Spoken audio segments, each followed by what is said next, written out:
Good morning everyone. Shrimati Mohardev Tapadia girls college Jaswantgarh के इस YouTube channel में आप सभी का बहुत बहुत स्वागत है।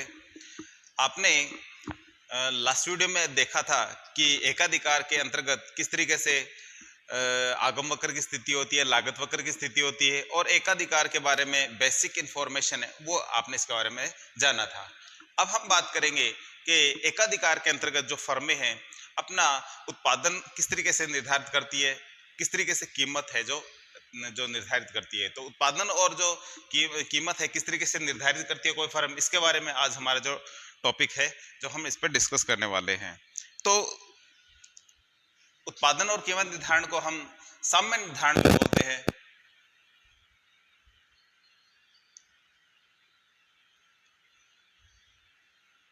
एकाधिकार में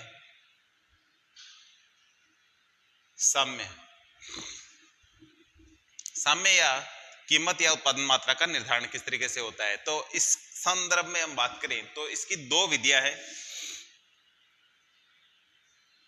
टीआरटीसी मेथड और दूसरी है सीमांत आगम एवं औसत वक्र विधि। इसको हम एआरएमआर मेथड भी कह सकते हैं। तो कुल लागत और कुल आगम विधि और सीमांत आगम एवं औसत वक्र विधि है, ये दो विधियां हैं। तो हम सबसे पहले आज टीआरटीसी यानी कुल लागत और कुल आगम विधि के द्वारा कोई फर्म किस तरीके से अपनी कीमत और उत्पादन मात्रा का निर्धारण करती है ये जानेंगे। तो हम जानते हैं कि एकाधिकार में जो हमारे जो लागत वक्र की कंडीशन क्या होती है और आगम वक्र की कंडीशन क्या होती है। तो इसमें हम आज कुल लागत और कुल आगम वक्र के द्वारा ये दर्शाएंगे कि किस तरीके से फर्म है जो अपना उत्पादन और कीमत निर्धारित करती है। तो साम्य निर्धारण की ये पहली विधि है। तो इसकी यदि कोई बेसिक बात करें कि कोई फर्म है जो किस तरीके से अपना कीमत और उत्पादन मात्रा का निर्धारण करती है, तो एक ही लाइन कह सकते हैं इस बारे में हम कि कोई भी फर्म उस लेवल में अपनी कीमत और उत्पादन मात्रा का निर्धारण करेगी जहां उसको सर्वाधिक लाभ हो, क्योंकि एकाधिकारी का जो मुख्य लक्ष्य होता है वो अधिक से अधिक लाभ कमाना होता है। तो इसलिए कोई भी फर्म है, एकाधिकारी फर्म है, जो अपना जो साम्य है वो कहाँ तय करेगी, जहां उसको सर्वाधिक लाभ हो। तो हम टीआर और टीसी वक्र के द्वारा इस तरीके से दर्शाएंगे कि इसमें कुल लाभ और साम्य की स्थिति और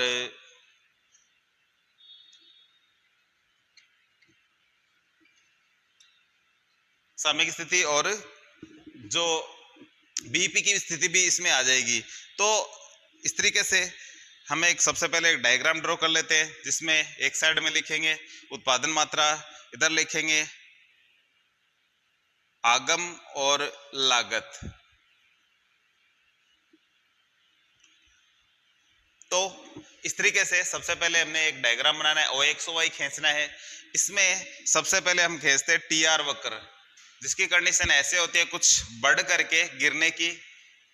ये ऐसा क्यों होता है इसके बारे में हमने लास्ट वीडियो में डिस्कस किया था, क्योंकि एकाधिकारी को अधिक मात्रा में बेचने के लिए कीमतें कम करनी पड़ती है। यही कारण होता है कि उसका जो टीआर वक्र है पहले बढ़ करके और गिरने की प्रवृत्ति है जो इसमें देखने को मिलती है। तो इसका रीजन ये होता है कि ज्यादा मात्रा में बेचने के लिए कीमतें कम करना, जिसका कारण ये होता है कि ये बाएं से दाएं और नीचे आगे जाकर के घूम जाता है। लागत वक्र को हम एक बार अधिक करके दिखाएंगे, फिर कम करके, फिर वापस बढ़ा के दिखाएंगे। तो लागत में कुछ इस तरीके से खींचूंगा। इसमें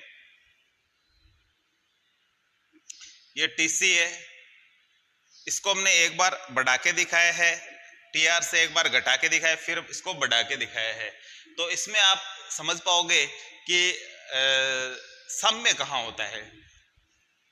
तो सबसे पहले टीआर टीसी जहां एक दूसरे को काटते हैं वहां नीचे मिला देते हैं। इसको Q1 नाम देंगे, इसको Q2 नाम देंगे। इसका नाम दिया हमने A, इसका नाम दिया हमने B। तो हमने दो A और B बिंदु बना दिए जहां टीआर ने टीसी को काटा है।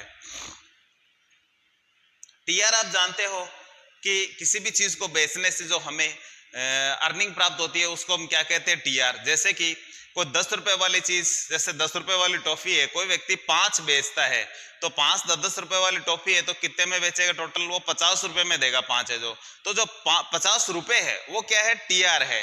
तो इस तरीके से यदि इसको फॉर्मूले में देखा जाएगा, टीआर का मतलब क्या होता है, ये होता है quantity into price is equal TR. तो टीआर का ये इस तरीके से है कि छोटा सा फॉर्मूले के रूप में भी आप इसको बता सकते हो। तो बेचने से जो कुछ अपने को मिला वो टीआर होता है। अब हमें देखना है इसमें कि ए और बी के बाद क्या हो रहा है, पहले क्या हो रहा है, बीच में क्या हो रहा है। तो हम यहां देखेंगे कि सबसे पहले हम देख रहे हैं कि ए से पीछे क्या है, कि ए से पीछे देखो टीआर ये तो हमारा कम है, टीसी ज्यादा है, लागत ज्यादा है और रेवेन्यू हमारी कम हो रही है। तो यहां क्या हो जाएगा, लॉस की स्थिति हो जाएगी। और यहां भी आप देख रहे हैं बी के बाद कि टीआर तो नीचे हो गया, टीसी वापस ऊपर हो गई है। तो यहां दोनों साइड में क्या हो रहा है, लॉस की स्थिति है। तो आप इसको हल्के डिजाइन भी कर सकते हो और इस तरीके से इसको है जो आप दिखा सकते हो इस तरीके से। तो ये हमारा है जो लॉस है इसमें दिखाया गया है। तो ए से पीछे बी के बाद लॉस की स्थिति हो रही है। ए से बी के बीच में कोई फर्म है जो कुल लाभ प्राप्त कर रही है। क्यों? क्योंकि यहां देखिए आपकी टीसी तो नीचे हो गई और टीआर है जो ऊपर हो गया। टीआर वक्र यहां देखेंगे ऊपर है और टीसी लागत कम हो रही है। अब यहां आप देखेंगे कि लागत ज्यादा ज्यादा ज्यादा यहाँ कम होती गई है धीरे धीरे धीरे, और प्रॉफिट हमारा लगातार यानी टीआर ज्यादा बढ़ता गया है। जहां आप सबसे ज्यादा इसकी चौड़ाई देखेंगे, यहाँ लागत नीचे है और जो आगम है वो ऊपर है। तो जहां इसकी चौड़ाई है वो जहां सबसे ज्यादा होगी वहीं क्या किसी जो एकाधिकारी है उसको सर्वाधिक लाभ होगा। क्यों? क्योंकि ये बीच का जो क्षेत्र है वो लाभ को दर्शाता है, क्योंकि ये ऊपर टीआर ये आगम मिल रहा है, ये लागत इतनी लागत लग रही है, इतना मिल रहा है। तो जो बीच में जो डिफरेंस दिख रहा है ये सारा सारा प्रॉफिट है। तो प्रॉफिट है यहाँ से धीरे धीरे बढ़ रहा है बढ़ रहा है बढ़ रहा है बढ़ रहा है, यहाँ आकर के मैक्सिमम फिर धीरे धीरे धीरे धीरे कम होता जाता है। तो जहां इस डायग्राम में आपको सबसे ज्यादा चौड़ाई दिखे वहां से आप एक लाइन नीचे खींच देंगे इस तरीके से। तो किसी फर्म का एकाधिकारी जो फर्म होती है उसका मुख्य लक्ष्य क्या होता है, सर्वाधिक लाभ प्राप्त करना। तो जहां इसकी चौड़ाई सबसे ज्यादा हो गई वहीं सबसे ज्यादा लाभ होगा। तो ये सीडी बिंदु है, यहाँ क्या मिल रहा है, फर्म को सर्वाधिक लाभ मिल रहा है। तो इसलिए किसी फर्म का साम्य यही होगा। तो इस तरीके से हम ये इसको दिखाएंगे कि ये जो क्वांटिटी है इस पे कोई फर्म है जो सर्वाधिक लाभ प्राप्त कर रही है तो यही उसका साम्य होगा। और इस साम्य पे जो भी एकाधिकारी रेट तय करेगा वो है जो इस पे, ये तो क्वांटिटी हो जाएगी OQ, और जो भी वो अपनी कीमत है जहां वो सर्वाधिक लाभ प्राप्त करेगा वो है जो रेट तय करेगा। तो इस तरीके से कोई फर्म है जो एकाधिकारी फर्म है इस तरीके से जो अपना है उत्पादन मात्रा और कीमत है जो तय करती है जहां उसको सर्वाधिक लाभ मिले। तो इस उत्पादन स्तर पे है जो कीमतें तय की जाएगी और ये उत्पादन मात्रा है जो तय की जाएगी जहां उसको सर्वाधिक लाभ मिले। तो आप जब ये डायग्राम बना रहे हो तो आपको इसमें क्या है, इसमें भी थोड़ा सा आप हल्का फुल्का डिजाइन कर सकते हो। तो इस तरीके से अच्छा लगता है। तो इसमें हल्की लाइनिंग है जो आप सीधी लाइन इस तरीके से आप कर सकते हो। तो ये थोड़ा अलग दिखेगा जिससे कि पता चल जाएगा कि ये टोटल चीज क्या है, प्रॉफिट है। इसमें आप लिख देंगे प्रॉफिट। तो इस तरीके से ये जो क्षेत्र है सारा क्या हो जाएगा, प्रॉफिट का हो जाएगा। और ये है सारा क्षेत्र है जो लॉस का हो जाएगा। और ये ए और बी बिंदु है इनको कहते हैं बीपी। ए और बी बिंदु को कहते हैं बीईपी यानी ब्रेक इवन पॉइंट। तो ब्रेक इवन पॉइंट वहां होगा जहां किसी फर्म को न तो लाभ होता है और न ही हानि होती है। तो आप देख रहे हैं कि यहाँ बीईपी की स्थिति है क्योंकि यहाँ टीआर और टीसी दोनों क्या है, बराबर है।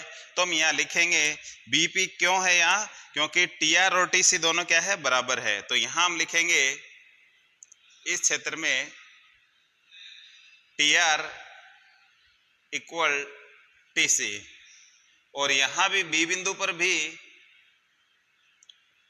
TR equal TC. तो ये जहाँ टीआर और टीसी दोनों बराबर होते हैं वहां क्या होता है, सामान्य लाभ की स्थिति होती है, या इसको बीईपी कहते हैं। सॉरी, यहाँ न तो लाभ होता है न हानि होती है, तो इसको बीईपी की कंडीशन कहते हैं। तो इस तरीके से ये बीईपी है। और यहाँ लॉस हो रहा है तो लॉस का कारण भी लिख सकते हैं हम यहाँ, क्योंकि TC greater than TR, TC ज्यादा है टीआर से, इसलिए यहाँ क्या होगा, लॉस होगा। यहाँ ए से बी बिंदु के बीच में हम देख रहे हैं कि प्रॉफिट हो रहा है। क्यों हो रहा है, क्योंकि टीआर ग्रेटर देन टीसी, यानी टीआर ज्यादा है किससे, टीसी से, यहाँ इसलिए लाभ होगा। लॉस हो रहा है क्योंकि टीसी ज्यादा है, टीसी ग्रेटर देन टीआर। तो ये यहाँ कुछ इसके रीजन है जो हम यहाँ लिखेंगे, और इसको पूरे को डिस्क्राइब भी करना होता है। तो सबसे पहले हम इसको डिस्क्राइब करें तो सबसे पहले OX पे हमने क्या दर्शाया, OI पे क्या दर्शाया, उसको लिखना चाहिए। उसके बाद में बताएंगे A के पीछे क्या हो रहा है, B के बाद क्या हो रहा है, बताएंगे लॉस हो रहा है। क्यों हो रहा है, क्योंकि TC ज्यादा है TR से, इसलिए यहाँ कंपनी को क्या लॉस हो रहा है। A और B बिंदुओं पे क्या हो रहा है, क्या बीपी की कंडीशन है। बीपी कंडीशन क्या होती है, जहां किसी संस्था को न तो लाभ होता है न हानि होती है, उसको क्या कहते हैं, बीपी की स्थिति कहते हैं। तो इसलिए ए और बी बिंदुओं पर बीपी की स्थिति है। ए से बी बिंदुओं के बीच में कहेंगे कि कुल लाभ हो रहा है। क्यों हो रहा है, क्योंकि टीआर ज्यादा है टीसी से, यानी रेवेन्यू ज्यादा है जबकि कॉस्ट यहाँ है कम, इसलिए यहाँ पर कुल लाभ है जो इतना है। धीरे धीरे अच्छा सीडी बिंदुओं पे कहे तो सर्वाधिक लाभ कहाँ है, सीडी बिंदुओं पे, और यही है जो फर्म का साम्य है। तो इस तरीके से कह सकते हैं कि सीडी बिंदु पे क्या है, कोई फर्म का जो साम्य है वो कहाँ है, सीडी बिंदु पर। और इस सबको आप एक पैराग्राफ के रूप में इस तरीके से लिखना चाहिए। जो अभी हमने इसके बारे में जो डिस्क्राइब करना है वो सारा से जो बात कर रहे हैं वो सब ये एक पैराग्राफ के रूप में इसके नीचे जो डायग्राम के नीचे दर्शाना चाहिए। तो सीडी बिंदु पे क्या हो रहा है, सर्वाधिक लाभ हो रहा है, इसलिए किसी फर्म का जो संतुलन है इसी बिंदु पे होगा, सीडी बिंदु पर, और जो ओक्यू जो मात्रा है वो है जो निर्धारित होगी। तो इस तरीके से एकाधिकार में टीआरटीसी मेथड के अंतर्गत है जो इस तरीके से जो किसी वस्तु की कीमत और जो क्वांटिटी है वो तय हो सकती है या हो जाती है। तो आज के वीडियो में इतना ही, मिलते हैं नेक्स्ट वीडियो में। तब तक के लिए धन्यवाद। अपने वीडियो को लाइक कीजिए, शेयर कीजिए, यदि चैनल को सब्सक्राइब नहीं किया तो वो भी जरूर करें।